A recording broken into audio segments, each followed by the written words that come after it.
Hello mga kaibigan, kumusta kayo? Sana'y okay kayong lahat. Andito ako ngayon sa bago kong video kung saan bumili ako ng mga pang-almusal para kainin. Samahan niyo ako guys, kain tayo.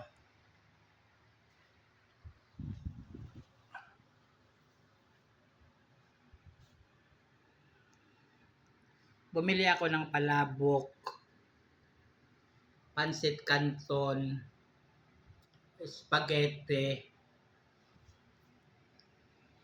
puto saka kasaba cake. Diyan ko lang yan binili sa labas ng bahay namin kasi may mga nagtitinda ganitong oras. Mga mura lang siya pero masasarap.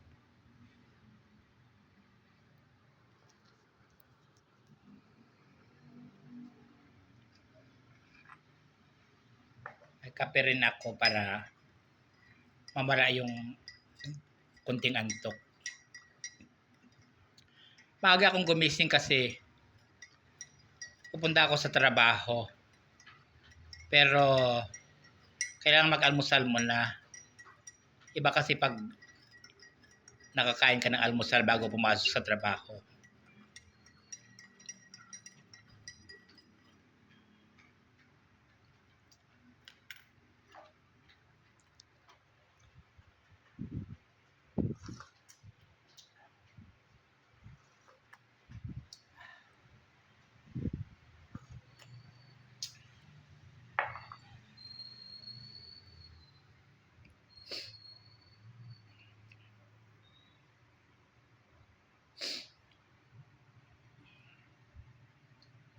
Tikman natin yung palabok. Tigta 30 lang isa niyan. 30, 30, 30, 90. Ang tatlo 90 bale. Tapos ito naman 20 yung puto, 6 na piraso. Ito rin tigbe 20.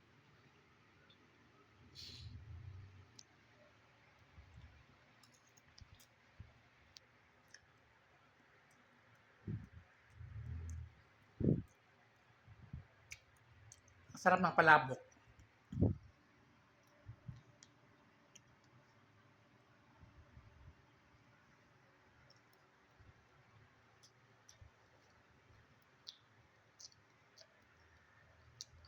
Palabok is so delicious.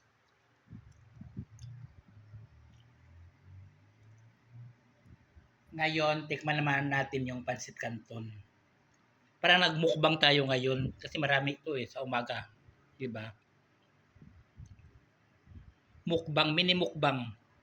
Hindi ba kasi pag mukbang, lalo yung mga Koreano na nagmumukbang, buong lamesa talaga yung kinakain nila, puno. Puno yung lamesa. Ako hindi ko kaya yun. Pag nagmukbang naman ako, ninanamnam ko. Sila pag nagmukbang parang nilululun na, hindi na nila ginunguya, di ba, para maubos lang yung mga pagkain sa mesa. Ako hindi. Ini-enjoy ko yung pagkain habang kumakain.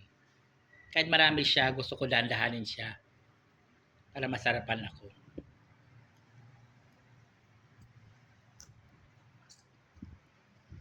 Dahan-dahan sa pagkain.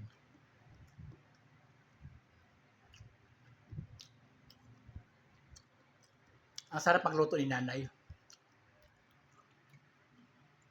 Anyway, dito naman tayo sa spaghetti na tinda ni nanay kung masarap ba.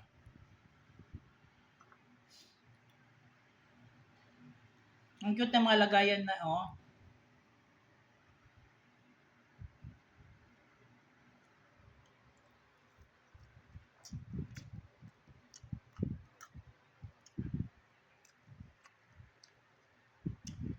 Ang sarap.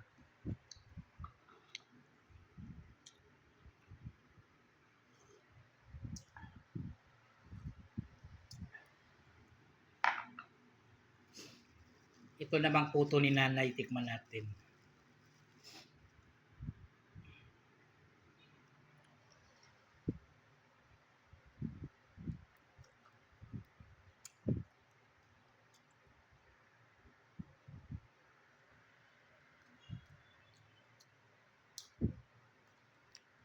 Kasarap.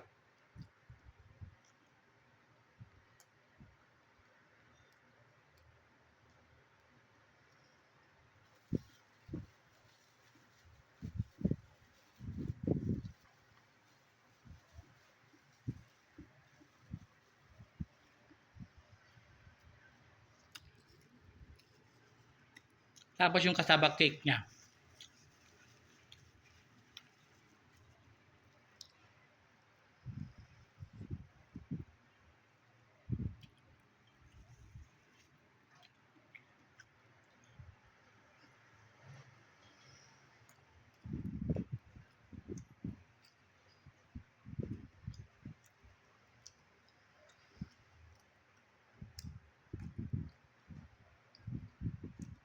Masarap. Yes, guys. Simpleng pagkain lang, pero mag-enjoy ka. Hindi naman kailangan mahal yung mga pagkain. Hindi naman kailangan na puro sa restaurant na mamahalin. Kahit simpleng pagkain lang, mag-enjoy ka kung marunong ka mag-appreciate.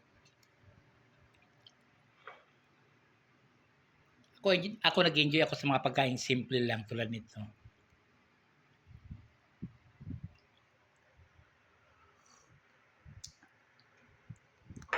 Anyway, thank you guys for watching my video. Please subscribe or like my videos. Thank you guys.